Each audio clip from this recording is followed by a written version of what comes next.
Bonjour, bienvenue pour une nouvelle vidéo du cabinet Lando Associés. On va parler de droit public et d'arbitrage parce que le droit devient presque clair en la matière. Ceci dit, c'est un sujet complexe. Donc dans cette vidéo, je vous ai mis plein de précisions textuelles. Vous pouvez mettre la vidéo sur pause et puis évidemment, j'écris des articles plus détaillés que cette vidéo. Mais d'abord, de quoi parlons-nous? Les modes alternatifs de résolution des litiges, transactions, CCRA pour les marchés publics, médiation, toute une série de régimes indemnitaires par défaut sur l'amiante, etc. sont en vogue et sont promis un brillant avenir. Il est possible que l'IA d'ailleurs aide dans ce sens. À côté de ces modes alternatifs, au nombre de ces modes alternatifs, vous avez donc l'arbitrage national ou international, mais qui est un régime qui reste exotique en droit public, mais qui demeure possible dans certains cas. Il est fort distinct et donc rarement légal. De quoi parlons-nous plus précisément? L'arbitrage, notamment l'arbitrage international, mais il y a aussi l'arbitrage national, c'est un mode de résolution de différends qui est particulier par un traité à part, un compromis, ou en amont de tout litige par une clause compromissoire dans un contrat. Les parties conviennent qu'en cas de litige, dans un champ qui est déterminé, ensemble, la résolution de ce litige sera confiée non pas à un juge, mais à un arbitre, une sorte de juge privé, pour trancher le dit litige. C'est assez classique dans les domaines où il y a besoin d'experts dans un domaine particulier et on veut se mettre d'accord. Si vous voulez en savoir plus, voici par exemple un extrait du juris classeur administratif que j'affiche à l'écran, lecture vers laquelle je vous renvoie. L'interdiction de l'arbitrage dans la plupart des matières de droit public a une longue histoire. Aujourd'hui, vous ouvrez le Code de justice administrative et à l'article L311-6, vous avez les cas, les 7 grands cas où on peut faire de l'arbitrage. D'abord, dans toute une série de contrats. N'hésitez pas à mettre sur pause. Il y a toute une série de domaines en matière contractuelle, exécution financière des marchés publics de travaux et de fourniture de l'État, des collectivités et des établissements publics locaux par exemple, où vous pouvez recourir à l'arbitrage dans certaines limites. Certains EPIC de l'État peuvent le faire sous réserve qu'il y ait des textes particuliers. Voici quelques exemples.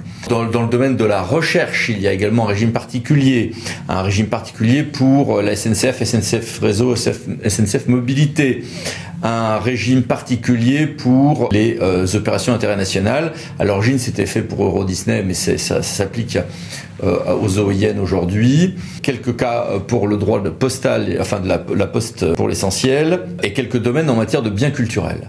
En dehors de ces domaines-là, sauf texte particulier qui m'aurait échappé, point de salut, et le Conseil d'État l'a dit clairement, par exemple par une décision du 23 décembre 2015.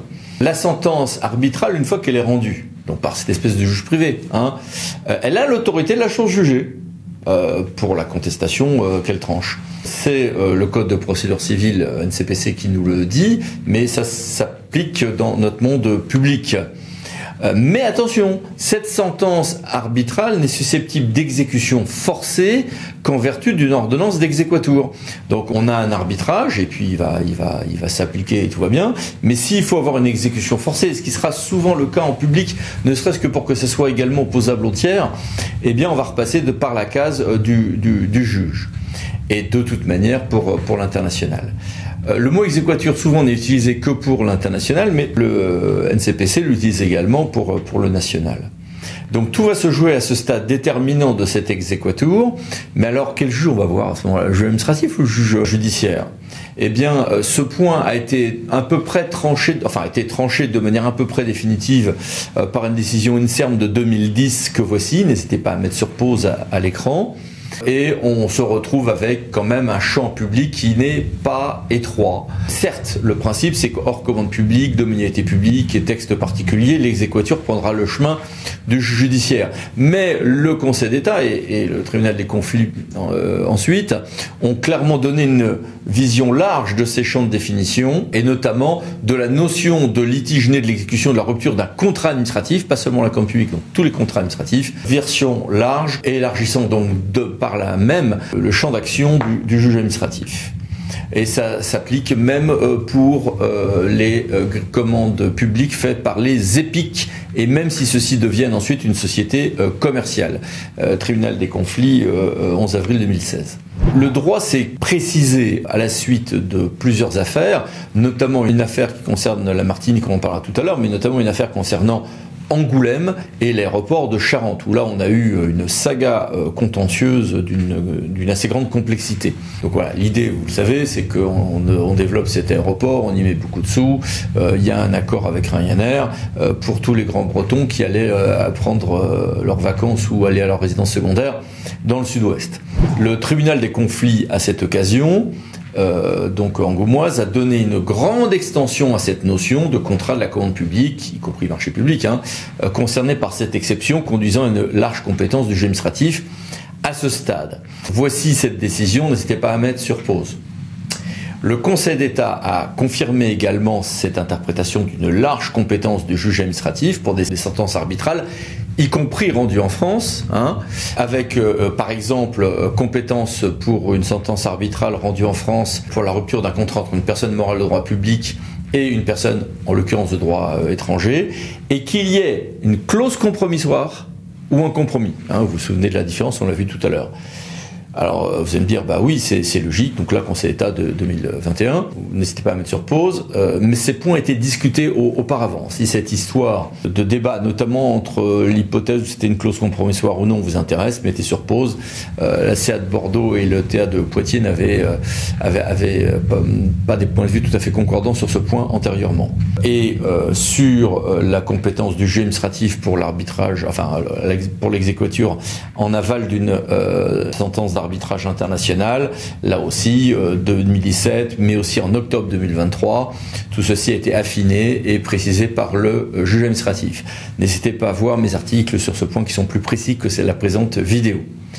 Alors, là après je me suis posé une question. Est-ce que je rentre dans le cœur du dossier, dans le cœur du réacteur? Parce que ce qui est intéressant, c'est que le juge administratif a précisé son office, ce qu'il contrôle ou ce qu'il ne contrôle pas. Et ça, c'est très important parce que ça nous donne une idée de la marge de manœuvre par rapport au droit national habituel que l'on peut avoir en arbitrage.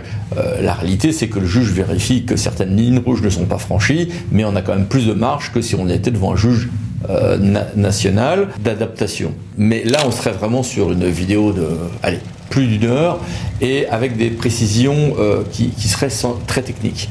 Donc n'hésitez pas à mettre sur pause, je vous ai mis plusieurs éléments sur le fait qu'en 2021 le Conseil d'État a bien précisé ce qu'était l'office du juge et n'hésitez pas donc là à mettre sur pause sur ce qui vérifie et ce qui ne vérifie pas. Donc les moyens qui sont soulevés, est-ce que la sentence a été rendue dans des conditions irrégulières, est-ce que on touche vraiment à des choses avec lesquelles on ne peut pas toucher, c'est l'objet illicite, un vice d'une particulière gravité et un certain nombre de lignes rouges en matière de droit public. Ceci a été précisé de nouveau, n'hésitez pas à mettre sur pause, voici une autre page, puis une autre page, n'hésitez pas à mettre sur pause.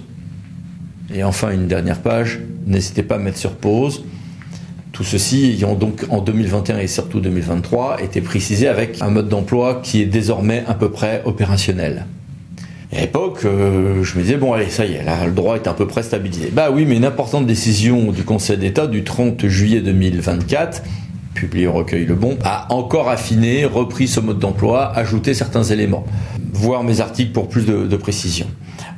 Ça confirme le rôle important du juge administratif en cas de recours contre une sentence arbitrale, en l'occurrence rendue en France.